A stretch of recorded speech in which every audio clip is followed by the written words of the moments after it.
साथियों, आप सभी का इस प्लेटफॉर्म पर स्वागत है। यहाँ पर हम लोग घटनाचक पब्लिकेशन के द्वारा जो जीएस दृष्टि नाम से चित्रात्मक पुस्तकें निकाली जाती हैं, उसी के तहत हम लोग उत्तर प्रदेश स्पेशल संबंधित जो चित्रात्मक पुस्तक प्रकाशित की गई है, उसको इस वीडियो में हम लोग देखेंगे। और ये पुस्तक जो है आपके यूपी से संबंधित सभी परीक्षाओं के लिए काफ़ी महत्वपूर्ण है। आज के वीडियो में हम लोग इसके पहले 2 चैप्टर जो हैं, पहला है आपका उत्तर प्रदेश एक दृष्टि में, दूसरा है भौतिक विभाग उत्तर प्रदेश। इसको इस वीडियो के तहत हम लोग देखेंगे। तो चलिए प्रारंभ करते हैं। सबसे पहले उत्तर प्रदेश के संबंध में कुछ मूलभूत चीज़ों को देख लेते हैं यहाँ पर। तो देखिए, उत्तर प्रदेश जो है भारत का एक सीमांत राज्य है, अर्थात सीमा से लगा हुआ है। इसकी उत्तरी सीमा जो है वो नेपाल को स्पर्श करती है। उत्तराखंड के गठन के पूर्व इसकी सीमाएं चीन के तिब्बत क्षेत्र से भी जुड़ी थीं। प्राकृतिक रूप से उत्तर प्रदेश को देखें तो उत्तर प्रदेश के उत्तर में हिमालय की शिवालिक श्रेणियां हैं, जबकि पश्चिम, दक्षिण पश्चिम एवं दक्षिण में यमुना नदी है और विंध्य श्रेणियां हैं, तथा पूर्व में जो है गंडक नदी है। राज्य के विस्तार की बात करें तो इसका भौगोलिक क्षेत्रफल जो है वो 2,40,928 वर्ग किलोमीटर है, जो कि भारत के कुल भौगोलिक क्षेत्रफल जो कि 32,87,263 वर्ग किलोमीटर है, इसका परसेंटेज में कितना है, 7.33% है। क्षेत्रफल की दृष्टि से यदि उत्तर प्रदेश का रैंक देखें या स्थान देखें तो भारत में, तो यह चौथे स्थान पर है। पहले नंबर पे क्षेत्रफल की दृष्टि से राजस्थान है, दूसरे पे मध्य प्रदेश, तीसरे पे महाराष्ट्र और चौथे पे उत्तर प्रदेश है। अब इसके अक्षांशीय एवं देशांतरी विस्तारों की बात कर लेते हैं। तो देखिए, उत्तर से दक्षिण देखें, इसका अगर अक्षांशीय विस्तार देखेंगे तो 23 डिग्री 52 मिनट उत्तरी अक्षांश से लेकर 31 डिग्री 28 मिनट उत्तरी अक्षांश है। जबकि देशांतरी विस्तार देखें तो पश्चिम से पूरब की तरफ चलें तो 77 डिग्री 30 मिनट पूर्वी देशांतर से लेकर के 84 डिग्री 39 मिनट पूर्वी देशांतर तक। इस प्रकार से कुल अक्षांशीय विस्तार कितना हो गया, 7 डिग्री 36 मिनट है। और देशांतरी विस्तार कितना है, 7 डिग्री 9 मिनट का है। और अन्य चीजों की इसकी बात करें तो उत्तर प्रदेश की जो लंबाई है, मतलब पूरब से पश्चिम की ओर कितनी डिस्टेंस है इसकी, 650 किलोमीटर। जबकि चौड़ाई देखें यदि उत्तर से दक्षिण देखें तो 240 किलोमीटर है। अन्य चीजों की बात करते हैं तो देखिए, उत्तर प्रदेश का स्थापना दिवस मनाया जाता है 24 जनवरी को। और इसका राजकीय चिन्ह आप देखेंगे इस प्रकार से होता है, जिसमें मछलियां हैं और तीर धनुष बना हुआ है। वर्तमान में उत्तर प्रदेश की राज्यपाल श्रीमती आनंदीबेन पटेल हैं और यहाँ के मुख्यमंत्री कौन है, योगी आदित्यनाथ हैं। अब यहाँ के कुछ राजकीय चिन्हों की बात कर लेते हैं। तो उत्तर प्रदेश का राजकीय पशु क्या है, वो है, सॉरी, राजकीय पुष्प क्या है, प्लास का पुष्प है। राजकीय पक्षी क्या है, सारस या क्रॉन्च है। जबकि राजकीय भाषा दो हैं, हिंदी और उर्दू। राजकीय पशु बारहसिंघा है। राजकीय वृक्ष अशोक या इसे सीता अशोक कहते हैं। आगे चलते हैं। अब उत्तर प्रदेश की सीमा जिन राज्यों या नेपाल से लगती है, तो उन राज्यों या देश से जो है कितने जिले जुड़े हुए हैं उनको यहां पर देखना। उससे पहले यहां पर देख लेते हैं किससे किससे जुड़ी हुई है। तो देखिए, सीमावर्ती प्रदेश या केंद्र शासित प्रदेश कितने हैं उत्तर प्रदेश के, तो 9 है। इसमें 8 राज्य आते हैं और एक केंद्र शासित प्रदेश दिल्ली आता है। अब इनको यहां पर देख लीजिए। यहां पे देखिए, हिमाचल प्रदेश जुड़ा है, इधर उत्तराखंड, बिहार, झारखंड, छत्तीसगढ़, मध्य प्रदेश, राजस्थान, हरियाणा, ये आपके 8 राज्य हो गए और एक संघ शासित प्रदेश या केंद्र शासित प्रदेश दिल्ली है। तो कुल 9 है। ठीक है। यदि पूछता है कि सीमावर्ती प्रदेश या केंद्र शासित प्रदेश, तो कुल 9 है। यदि स्पेसिफिक पूछे कितने राज्य जुड़े हैं, तो 8 राज्य हैं और एक संघ शासित प्रदेश है। अब यहां पर देखते हैं। तो सबसे पहले उत्तराखंड को देखें तो उत्तराखंड से जो है उत्तर प्रदेश के कुल 7 जिले जुड़े हुए हैं। अब ये 7 जिले कौन है, इसको एक बार मैप में जब देखेंगे तो ज्यादा क्लियर हो जाएगा। सहारनपुर, मुजफ्फरनगर, बिजनौर, मुरादाबाद, रामपुर, बरेली, पीलीभीत। इसको मैप के माध्यम से याद करेंगे, आसानी से याद हो जाएगा। हिमाचल प्रदेश से एक जिला जुड़ा हुआ उत्तर प्रदेश का, वो है सहारनपुर। इसके अतिरिक्त जो है आपका दिल्ली से 2 जिले जुड़े हुए हैं, गौतम बुद्ध नगर और गाजियाबाद। हरियाणा से 6, हरियाणा से पश्चिमी सीमा में देखेंगे, हरियाणा से 6 जुड़े हुए हैं, सहारनपुर, शामली, बागपत, गौतम बुद्ध नगर, अलीगढ़, मथुरा। और पश्चिमी सीमा ही जुड़ती है आपकी राजस्थान से। इससे 2 जिले जुड़े हुए राजस्थान से, मथुरा और आगरा। जबकि दक्षिणी सीमा की बात करें तो मध्य प्रदेश से 11 जिले जुड़े हुए हैं सर्वाधिक। कौन कौन से?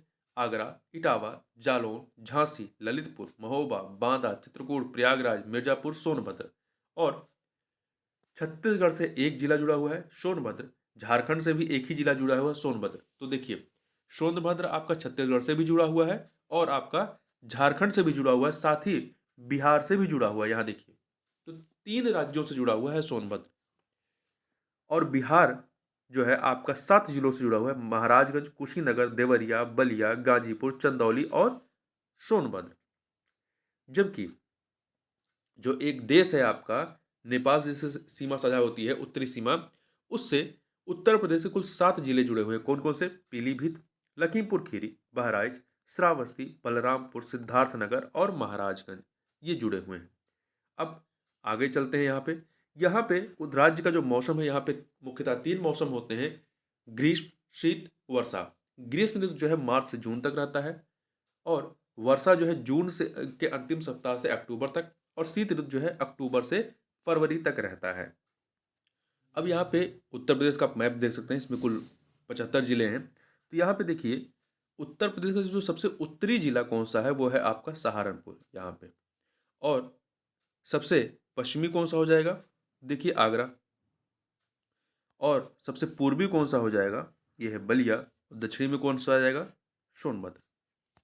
अब कुछ महत्वपूर्ण फैक्ट की बात कर लेते हैं। उत्तर प्रदेश की भौगोलिक सीमाओं संबंधित कुछ विशिष्ट तथ्यों को यहाँ पर देखें। तो देखिए, मध्य प्रदेश जो है राज्य से, उत्तर प्रदेश से 3 तरफ से घिरा हुआ, मध्य प्रदेश राज्य से 3 तरफ से घिरा हुआ जिला कौन सा है?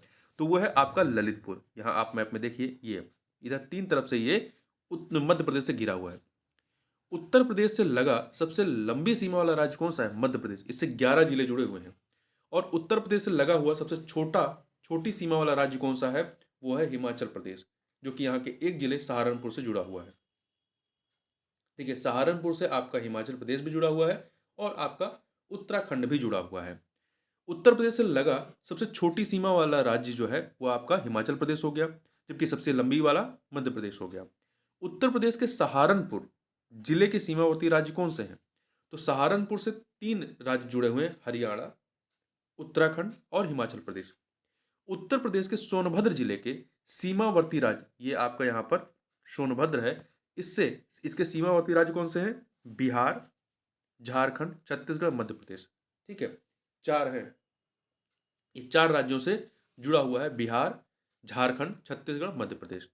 उत्तर प्रदेश के सर्वाधिक 11 जिलों को स्पर्श करने वाला राज्य कौन सा है? मध्य प्रदेश है। प्रदेश के सबसे कम जिले, एकमात्र झांसी को स्पर्श करने वाला जिला कौन सा है? तो यह है ललितपुर। ललितपुर एकमात्र जिले झांसी को ही स्पर्श करता है। आगे चलते हैं इसमें। उत्तर प्रदेश के 7 जिलों, इसको यदि आप क्रम से पूर्व से पश्चिम की ओर चलेंगे, पूर्व से पश्चिम की ओर चलते हैं, इनकी सीमा जो है किससे स्पर्श होती है? नेपाल से। अब ये 7 जो है, इसको आप मैप में आप देखिए, 7 जो है हमें मैप में देखना है, और किधर से? पूर्व से पश्चिम, पूर्व से पश्चिम दिशा में चलते हैं। तो देखिए, सबसे पूर्व में आपका आता है महाराजगंज, सिद्धार्थनगर, बलरामपुर, श्रावस्ती, बहराइच, लखीमपुर खीरी व पीलीभीत। ये 7 जो जिले हैं, ये नेपाल से सीमा साझा करते हैं। देखिए, महाराजगंज, सिद्धार्थनगर, बलरामपुर, श्रावस्ती, आपका बहराइच, लखीमपुर खीरी, पीलीभीत। ये परीक्षा में कई बार पूछा गया है। अब आगे चलते हैं। अब उत्तर प्रदेश की जनगणना 2011 के संबंध में कुछ महत्वपूर्ण फैक्टों को देख लेते हैं। तो देखिए, यहाँ की कुल जनसंख्या कितनी है? वो है 19,98,12,341। इसमें पुरुषों और महिलाओं की संख्या आपको याद रखने की जरूरत नहीं है। लिंगानुपात आप याद रखिए, कितना है यहाँ पर? प्रति हजार पुरुष पर महिलाएं कितनी है? 912। लिंगानुपात 912 है। जनघनत्व जो है वो 829 प्रति वर्ग किलोमीटर है। 10 की वृद्धि दर कितनी रही है 2001 के कंपेयर में? तो यह है 20.2%, जबकि नेशनल लेवल पे देखेंगे तो 17.7 है। साक्षरता दर कितनी है यहाँ की? 67.7%। इसमें पुरुष साक्षरता दर 77.3% है, महिला साक्षरता दर 57.2% है। अब इसमें यहाँ पर अनुसूचित जाति एससी की जनसंख्या कितनी है, जनसंख्या के आंकड़े आपको याद रखने की जरूरत नहीं है, ठीक है, तो इसको जान लीजिए। यहाँ पे देखिए परसेंटेज हमें याद रखना है। राज्य की कुल जनसंख्या में अनुसूचित जाति का परसेंटेज कितना है, 20.7% है, 20.7% है। इसी प्रकार से एसटी की अनुसूचित जनजाति की जनसंख्या याद करने की जरूरत नहीं, परसेंटेज याद रखिए 0.6% है। कितना है, 0.6%। तो एससी आबादी जो है परसेंटेज में कितनी है, वो यहाँ पर 20.7 है। एसटी आबादी कितनी है, 0.6% है। आगे चलते हैं। ग्रामीण जनसंख्या याद रखने की जरूरत नहीं है आंकड़ों को, यहाँ पर आप केवल परसेंटेज याद रखिए। तो राज्य की कुल जनसंख्या में ग्रामीण जनसंख्या का परसेंटेज कितना है, वो है 77.7%। 77.7%।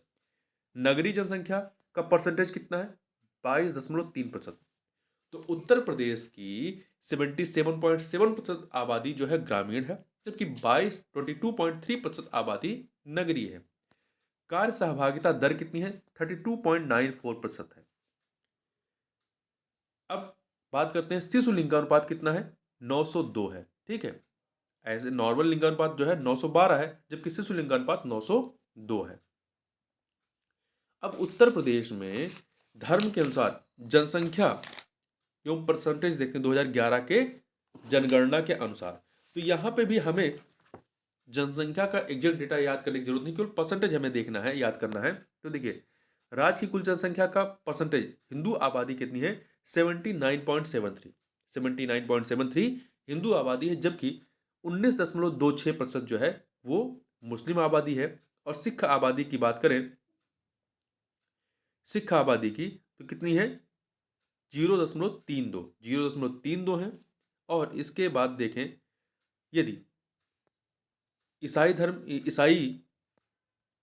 धर्म की आबादी कितनी है या उसको मानने वालों की, तो 0.18 है। फिर बौद्धों की कितनी है, 0.1 है। और जैन की कितनी है, 0.11 है। और अन्य धर्म, जो इनके अलावा अन्य धर्मों को मानने वाले कितने हैं, 0.01%। तो देखिए यदि आप क्रम से देखें तो सबसे अधिक हिंदू हैं, फिर मुस्लिम हैं, फिर सिख हैं, फिर इसके बाद आपके आते हैं ईसाई, फिर जैन है, और सबसे कम कित कौन हो गए, बौद्ध हो गए। आगे चलते हैं। यहाँ देखिए एक आंकड़ा ये भी याद रखिएगा कि जो किसी धर्म को नहीं मानते ऐसे लोगों की आबादी कितनी है, 0.29% आबादी है। 0.29% मतलब कि इनकी आबादी जो है आप देखेंगे तो ईसाइयों से, बौद्ध से, जैन से अधिक है ऐसे लोग जो किसी धर्म को नहीं मानते हैं। आगे बात करते हैं उत्तर प्रदेश जनसंख्या संबंधी कुछ प्रमुख तथ्यों की बात कर लेते हैं 2011 के आंकड़ों के अनुसार। तो देखिए सर्वाधिक साक्षरता दर वाला जिला कौन सा है उत्तर प्रदेश का, वह है गौतम बुद्ध नगर। न्यूनतम साक्षरता दर वाला जिला कौन सा है, श्रावस्ती है। सर्वाधिक पुरुष साक्षरता दर वाला जिला कौन सा है, गौतम बुद्ध नगर है, जबकि न्यूनतम पुरुष साक्षरता दर वाला जिला श्रावस्ती है। महिला के संदर्भ में बात करें तो सर्वाधिक महिला साक्षरता दर वाला जिला आपका कानपुर नगर है, जबकि न्यूनतम महिला साक्षरता दर में श्रावस्ती है। तो श्रावस्ती ओवरऑल में भी सबसे कम है, पुरुष में भी कम है, महिला में भी कम है। राज्य की कुल जनसंख्या में सर्वाधिक अनुसूचित जाति एससी प्रतिशत वाला जिला कौन सा है, वो है कौशाम्बी। और सर्वाधिक जनसंख्या वाला जिला कौन सा है, इलाहाबाद, वर्तमान में इसका नाम प्रयागराज हो गया है। न्यूनतम जनसंख्या वाला जिला कौन सा है, महोबा। सर्वाधिक लिंगानुपात वाला जिला कौन सा है, वो है जौनपुर। और न्यूनतम लिंगानुपात वाला जिला है गौतम बुद्ध नगर, जहां पे सर्वाधिक साक्षरता है। तो ये एक तरह कंट्राडिक्शन हुई, जहां पे साक्षरता अधिक है वहां पे लिंगानुपात भी आप देखेंगे सबसे कम है। सर्वाधिक जनघनत्व वाला जिला कौन सा है, वो है गाजियाबाद। और न्यूनतम जनघनत्व वाला जिला है ललितपुर। सर्वाधिक नगरीय जनसंख्या का प्रतिशत वाला जिला कौन सा है, गाजियाबाद। देखिए सर्वाधिक जनघनत्व वाला जिला भी गाजियाबाद है, जबकि सर्वाधिक नगरीय जनसंख्या का परसेंटेज वाला जिला भी गाजियाबाद ही है। राज्य की कुल जनसंख्या में सर्वाधिक अनुसूचित जनजाति प्रतिशत वाला जिला अर्थात एसटी आबादी वाला जिला परसेंटेज में कौन सा है, वो है सोनभद्र है। और न्यूनतम नगरीय जनसंख्या वाला प्रतिशत, देखिए सर्वाधिक नगरीय जनसंख्या वाला प्रतिशत कौन सा था, गाजियाबाद, जबकि न्यूनतम नगरीय जनसंख्या वाला प्रतिशत वाला जिला श्रावस्ती है। राज्य की कुल जनसंख्या में न्यूनतम अनुसूचित जाति प्रतिशत वाला, मतलब सबसे कम एससी आबादी वाला जिला कौन सा है? बागपत है। सर्वाधिक 10 की वृद्धि दर वाला जिला कौन सा है? वो है गौतम बुद्ध नगर। और न्यूनतम 10 की वृद्धि दर वाला जिला कौन सा है? कानपुर नगर है। सर्वाधिक ग्रामीण जनसंख्या वाला जिला कौन सा है? वो है प्रयागराज। जबकि न्यूनतम ग्रामीण जनसंख्या वाला जिला कौन सा है? गौतम बुद्ध नगर। प्रयागराज सर्वाधिक जनसंख्या वाला जिला भी है आपका। और सर्वाधिक व न्यूनतम वैधानिक नगरों की संख्या वाले जिले कौन से हैं? वो हैं बदायूं और श्रावस्ती। अन्य फैक्टों की बात कर लेते हैं। सर्वाधिक ग्रामीण प्रतिशत वाला जिला, ग्रामीण आप जनसंख्या वाला जिला तो प्रयागराज था, पर परसेंटेज के रूप में देखेंगे तो यह है श्रावस्ती। और न्यूनतम ग्रामीण प्रतिशत वाला जिला कौन सा है? वो है गाजियाबाद। सर्वाधिक नगरीय जनसंख्या वाला जिला गाजियाबाद है और न्यूनतम नगरीय जनसंख्या वाला जिला आपका श्रावस्ती है। सर्वाधिक अनुसूचित जाति जनसंख्या वाला जिला जो है, अनुसूचित जाति एससी आबादी वाला जनसंख्या में जिला कौन सा है? सीतापुर। और न्यूनतम अनुसूचित जाति जनसंख्या वाला जिला कौन सा है? वो है बागपत। राज्य की कुल जनसंख्या में न्यूनतम अनुसूचित जनजाति प्रतिशत वाला जिला, राज्य की कुल जनसंख्या में न्यूनतम अनुसूचित जनजाति एसटी परसेंटेज वाला जिला आपका बागपत है। जबकि सर्वाधिक पुरुष जनसंख्या वाला जिला इलाहाबाद है और सर्वाधिक महिला जनसंख्या वाला जिला भी इलाहाबाद ही है, अर्थात प्रयागराज। सर्वाधिक शिशु लिंगानुपात वाला जिला आपका बलरामपुर है। न्यूनतम शिशु लिंगानुपात वाला जिला बागपत है। सर्वाधिक ग्रामीण साक्षरता दर वाला जिला आपका औरैया है, जबकि न्यूनतम ग्रामीण साक्षरता दर वाला जिला श्रावस्ती। देखिए श्रावस्ती साक्षरता के मामले में हर लिहाज से सबसे न्यूनतम पर है। चाहे वो ओवरऑल देखेंगे तो भी, पुरुष के कम रिस्पेक्ट में देखेंगे तो भी, महिला के उसमें देखेंगे तब भी, और ग्रामीण साक्षरता में देखेंगे तब भी। सर्वाधिक ग्रामीण शिशु लिंगानुपात सर्वाधिक ग्रामीण शिशु लिंगानुपात वाला जिला कौन सा है? बलरामपुर। और न्यूनतम ग्रामीण शिशु लिंगानुपात वाला जिला कौन सा है? गौतम बुद्ध नगर है। सर्वाधिक अनुसूचित जनजाति वाला जिला वो है सोनभद्र। जबकि न्यूनतम अनुसूचित जनजाति वाला जिला वो है बागपत। सर्वाधिक साक्षरों की संख्या वाला जिला इलाहाबाद है, वर्तमान में प्रयागराज। न्यूनतम साक्षरों की संख्या वाला जिला श्रावस्ती। सर्वाधिक जनगणना नगर वाला जिला कौन सा है? सर्वाधिक जनगणना नगर वाला जिला वाराणसी है, 38। सर्वाधिक स्लम जनसंख्या वाला नगर, ये महत्वपूर्ण है, मेरठ है। उत्तर प्रदेश में सर्वाधिक स्लम जनसंख्या वाला नगर कौन सा है? वो है मेरठ। आगे बात करते हैं उत्तर प्रदेश जन्म के समय जीवन प्रत्याशा 2015 से 19 तक के बारे में बात करते हैं। देखिए, यदि ओवरऑल महिला पुरुष दोनों का मिला करके जीवन प्रत्याशा देखते हैं कुल व्यक्ति के तौर पे, तो 65.6 65.6 वर्ष है। जबकि ग्रामीण स्तर पर ये कम हो जाती है 64.6 64.6 वर्ष, और शहरी स्तर पर 68.9 वर्ष हो जाती है। पुरुष की जो जीवन प्रत्याशा है वो महिला से कम है। पुरुष की कितनी? 65 है, जबकि महिला की 66.2 वर्ष है। ग्रामीण पुरुष की 63.8, ग्रामीण महिला कितनी है? 65.3 है। शहरी पुरुष की कितनी है? 68.8, और शहरी महिला के 69 वर्ष है। अब बात कर लेते हैं उत्तर प्रदेश की भाषानुसार जनसंख्या परसेंटेज, मतलब जो भाषा में, तो देखिए यहाँ की आबादी का 94.08% हिंदी बोलती है। उर्दू भाषी 5.42% है, 5.42%। पंजाबी 0.25% और बंगाली 0.12। तो सर्वाधिक हिंदी है, फिर उर्दू, फिर पंजाबी, सबसे कम यहाँ पे चारों में बंगाली। अब उत्तर प्रदेश से संबंधित कुछ प्रशासनिक इकाइयों की बात कर लेते हैं। जैसे यहाँ पर मंडलों की संख्या कितनी है? उत्तर प्रदेश में मंडलों की संख्या 18 है, जिलों की संख्या 75 है, 75। नगरों एवं नगर संकुलों की संख्या कितनी है? संकुलों की संख्या 915 है। ग्राम पंचायतें कितनी है 15 मार्च 2021 तक, सॉरी 31 मार्च 2021 तक? तो ये है 58,189। न्याय पंचायतें 2017 की अधिसूचना के अनुसार अब ये अस्तित्व में नहीं, इस फैक्ट को आप याद रखिएगा। तो उत्तर प्रदेश में न्याय पंचायतें नहीं है, इसको 2017 की अधिसूचना से समाप्त कर दिया गया।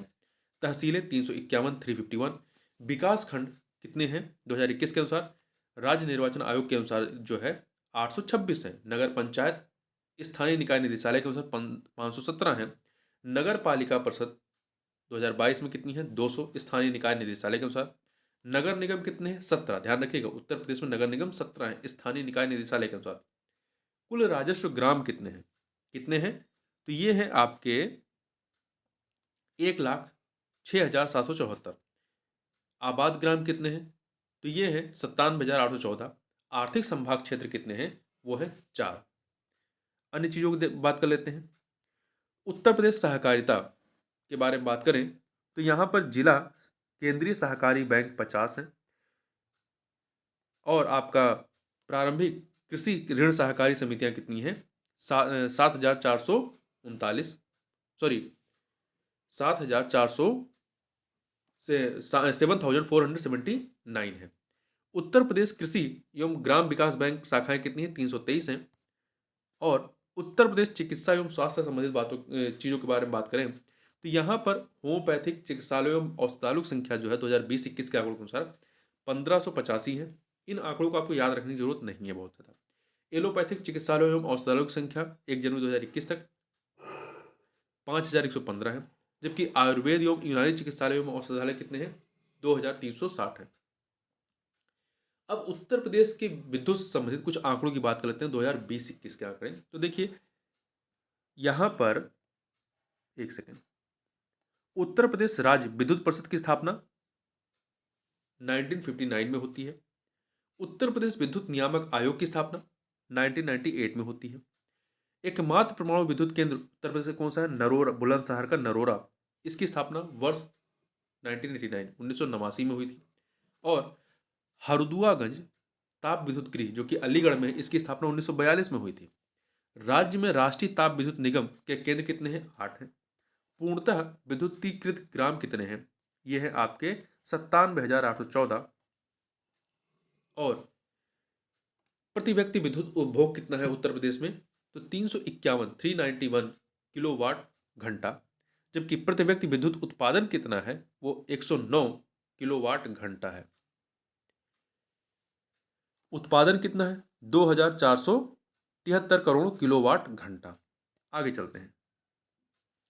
अब हम लोग जो है जो जनगणना है उत्तर प्रदेश और भारत के तुलनात्मक संकेतों को यहाँ पर हम लोग देख लेते हैं जनगणना के। तो देखिए जनसंख्या वृद्धि 2001 से 2011 के कंपेयर में देखें, उत्तर प्रदेश में जनसंख्या वृद्धि दर 20.2% रही, जबकि नेशनल लेवल पर राष्ट्रीय स्तर पर 17.7%। जनघनत्व कितना है उत्तर प्रदेश का? 829 है, राष्ट्रीय स्तर पर 382 है। नगरीय जनसंख्या का परसेंटेज उत्तर प्रदेश में 22.3% है, जबकि नेशनल लेवल पे 31.2% है। मतलब नेशनल लेवल से कम है उत्तर प्रदेश में नगरीय जनसंख्या का परसेंटेज। ग्रामीण जनसंख्या का परसेंटेज यदि आप देखेंगे तो 77.7 है परसेंट, जबकि नेशनल लेवल पे 68.9% है ग्रामीण जनसंख्या का परसेंटेज। लिंगानुपात कितना है? 912, नेशनल लेवल पे 943 है। साक्षरता दर की बात कर लेते हैं। कुल व्यक्तियों का साक्षरता दर उत्तर प्रदेश में 67.7 है और नेशनल लेवल पे 73% है। पुरुष के स्तर पे उत्तर प्रदेश में 77.3% पुरुष साक्षर हैं, जबकि महिलाएं 57.2% महिलाएं साक्षर हैं उत्तर प्रदेश में। नेशनल लेवल पर बात करेंगे तो 80.9% पुरुष साक्षर हैं, जबकि 64.6% महिलाएं साक्षर हैं। कुल जनसंख्या में अनुसूचित जाति की संख्या अर्थात एससी की जनसंख्या की बात करें तो कितना है? ये 20.7। भारत के स्तर पर नेशनल लेवल पे 16.6%।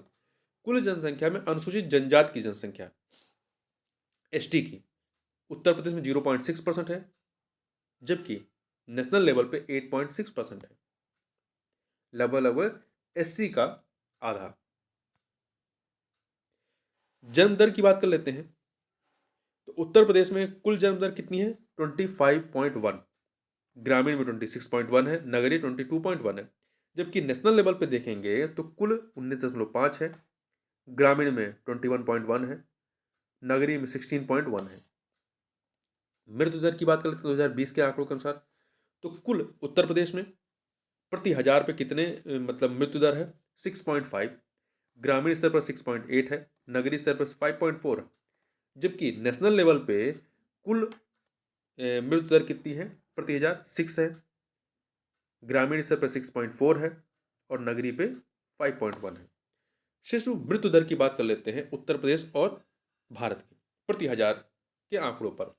तो कुल कितना है उत्तर प्रदेश में? 38 प्रति हजार पे 38 बच्चे मरते हैं, मृत्यु दर है। ग्रामीण स्तर पर 40 है, 40। नगरीय स्तर पर 28 है। और भारत के स्तर पर नेशनल लेवल पे देखें तो कुल कितना है? 28 है, ग्रामीण स्तर पर 31 है और नगरीय पे 19 है, 19। अब बात कर लेते हैं उत्तर प्रदेश के मंडल व संबंधित जिलों के बारे में। तो उत्तर प्रदेश में कुल कितने मंडल हैं? कुल 18 मंडल हैं व 75 जिले हैं। 18वां नवीनतम मंडल जो है अलीगढ़ है तथा नवीनतम 3 जिले हैं हापुड़, शामली व संभल। अब इन 18 मंडलों को एक बार देख लेते हैं। तो चलिए लखनऊ से प्रारंभ करते हैं। लखनऊ मंडल जिसका मुख्यालय लखनऊ है, इसमें कुल 6 जिले हैं। कौन से 6 जिले लखनऊ मंडल में आते हैं? तो हरदोई, लखनऊ, सीतापुर, लखीमपुर खीरी, रायबरेली, उन्नाव। आजमगढ़ मंडल में कुल 3 जिले हैं। आजमगढ़, मऊ, बलिया, यहाँ का मुख्यालय आजमगढ़ है। कानपुर मंडल का मुख्यालय कानपुर है। 6 जिले इसमें आते हैं। औरैया, फर्रुखाबाद, कानपुर नगर, इटावा, कानपुर देहात, कन्नौज। मुरादाबाद मंडल का मुख्यालय मुरादाबाद है और 5 जिले आते हैं। मुरादाबाद, रामपुर, अमरोहा, बिजनौर, संभल।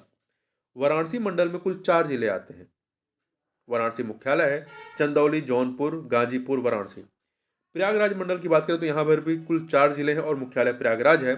प्रयागराज, कौशाम्बी, फतेहपुर और प्रतापगढ़। झांसी मंडल की बात करें तो यहाँ का मुख्यालय झांसी है। कुल 3 जिले हैं, जालौन, ललितपुर, झांसी। बरेली मंडल की बात कर लेते हैं तो यहाँ का मुख्यालय बरेली है और कुल 4 जिले शामिल हैं, बदायूं, पीलीभीत, बरेली, शाहजहांपुर। और बस्ती मंडल की बात कर लेते हैं तो यहाँ का मुख्यालय बस्ती है और 3 जिले हैं, बस्ती, सिद्धार्थनगर, संत कबीर नगर। अयोध्या मंडल की बात कर लेते हैं, मुख्यालय अयोध्या है और 5 जिले हैं। तो महत्वपूर्ण है चूंकि अयोध्या काफ़ी चर्चा में रहता है राम मंदिर की वजह से। तो यहाँ के 5 जिले याद रखिएगा। इस मंडल में कौन से हैं? अम्बेडकर नगर, अयोध्या, अमेठी, बाराबंकी, सुल्तानपुर। तो ध्यान रखिएगा बाराबंकी जो है लखनऊ में नहीं है, ये आपका किस में है?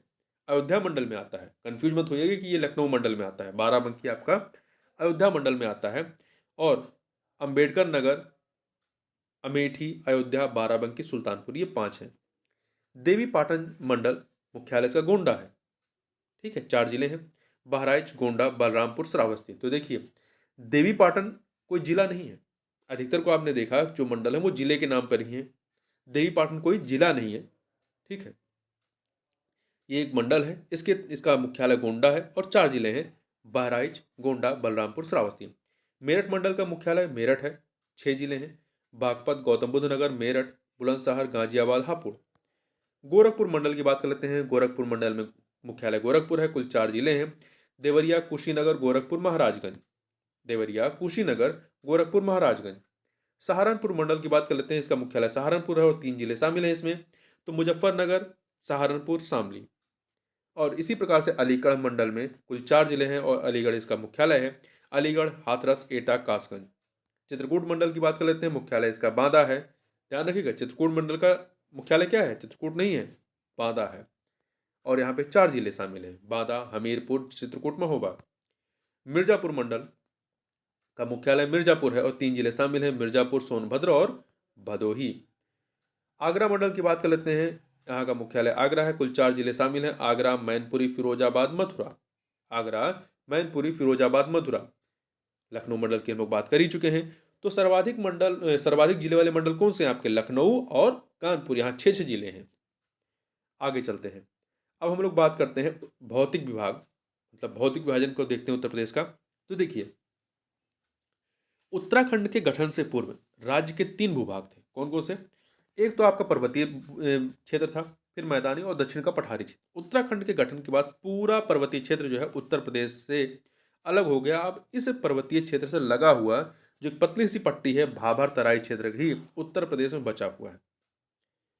उत्तर प्रदेश को वर्तमान में मुख्यतः 3 प्राकृतिक प्रदेशों में विभाजित किया गया है। कौन कौन से? भाबर एवं तराई का प्रदेश, गंगा यमुना का मैदान, दक्षिण का पठारी प्रदेश। यहाँ ध्यान रखिएगा कि भाबर एवं तराई प्रदेश जो है पश्चिम में सहारनपुर से लेकर के पूर्व में देवरिया एवं कुशीनगर, पडरौना तक एक पतली सी पट्टी के रूप में फैला हुआ है। अब इसमें पहले हम लोग भाबर एवं तराई प्रदेश की बात कर लेते हैं। तो भाबर तराई में भाबर क्षेत्र की बात कर लेते हैं। भाबर क्षेत्र है क्या? ये कंकड़ पत्थरों से निर्मित पर्वतीय भूभाग है। और इसका विस्तार जो है आपका बिजनौर, सहारनपुर, पीलीभीत, शाहजहांपुर, लखीमपुर खीरी आदि जिलों में है। जबकि इसकी विशेषताएं क्या हैं? पश्चिम से पूर्व की ओर बढ़ने पर भाबर क्षेत्र की चौड़ाई में कमी आती है और नदियां यहाँ पे लुप्त हो जाती हैं। तराई क्षेत्र की बात कर लेते हैं। तो तराई क्षेत्र की परिभाषा क्या है? महीन अवसादों से निर्मित भाबर के, जो भाबर क्षेत्र है ये वाला भाबर क्षेत्र, इसके दक्षिण में दलदली एवं गाद मिट्टी वाला क्षेत्र है। इसका विस्तार सहारनपुर, बिजनौर, बरेली से लेकर के महाराजगंज, देवरिया आदि जिलों से संबंधित है। इसकी विशेषताएं क्या है? ये गन्ना, गेहूं, जूट आदि फसलों की अधिक पैदावार होती है। यहाँ पर घने जंगल और लंबे हाथी घासों से ढका क्षेत्र है। साथ ही भूमि सुधार कार्यों के कारण चौड़ाई में कमी हुई है, जिससे उपजाऊ भूमि किसानों को प्राप्त हुई है। अब बात कर लेते हैं गंगा यमुना, जो दूसरा इसका प्राकृतिक प्रदेश है, गंगा यमुना के विस्तृत मैदानी प्रदेश इनकी। तो इनको आप 3 पार्ट में बांट सकते हैं: गंगा यमुना का ऊपरी मैदान, मध्य मैदान और पूर्वी मैदान। तो देखिए, गंगा यमुना का ऊपरी मैदान का विस्तार जो है ये लगभग 500 किलोमीटर लंबी एवं 80 किलोमीटर चौड़ी पट्टी के रूप में है। जबकि गंगा का मध्य मैदानी प्रदेश का विस्तार जो है वो उत्तर प्रदेश के सहारनपुर, बिजनौर, मेरठ, मुजफ्फरनगर, बुलंदशहर, अलीगढ़, हाथरस, मथुरा, आगरा, मथुरा हाथरस, मथुरा, आगरा, मैनपुरी, एटा, बदायूं, मुरादाबाद तथा बरेली जिलों में है। जबकि गंगा का पूर्वी मैदान का विस्तार जो है आपका उत्तर प्रदेश के वाराणसी, जौनपुर, गाजीपुर, आजमगढ़, बलिया, मिर्जापुर, सोनभद्र एवं भदोही जिलों में है। तो देखिए, यहाँ पे नोट याद रखिएगा कि गंगा यमुना के विस्तृत मैदानी प्रदेश की समुद्र तल से औसत ऊंचाई कितनी है? 300 किलोमीटर है, 300 मीटर है। ठीक है, 300 मीटर है। अब बात कर लेते हैं उत्तर प्रदेश का दक्षिण का पठारी प्रदेश संबंधी। अब तीसरा जो इसका भौगोलिक प्राकृतिक प्रदेश है दक्षिण का पठारी प्रदेश, इसके संबंध में बात कर लेते हैं। तो दक्षिण के पठारी प्रदेश का क्षेत्रफल कितना है? 45,200 वर्ग किलोमीटर। सीमाएं इसकी पूर्व में केन नदी, पश्चिम में बेतवा तथा पाहुज नदियां, उत्तर में गंगा तथा यमुना नदियां हैं, दक्षिण में विंध्य पर्वत है। सम्मिलित क्षेत्र कौन सा है? बुंदेलखंड एवं बघेलखंड के भूभाग। सामान्य ऊंचाई 300 मीटर के लगभग है। कुछ स्थानों पर ऊंचाई 450 मीटर से अधिक था। मिर्जापुर, सोनभद्र जिलों के कुछ स्थानों पर कैमूर और सोनकर की पहाड़ियां लगभग 600 मीटर तक ऊंची हैं। तो इस वीडियो में बस इतना ही। मिलते हैं नेक्स्ट वीडियो में, तब तक के लिए बहुत बहुत धन्यवाद।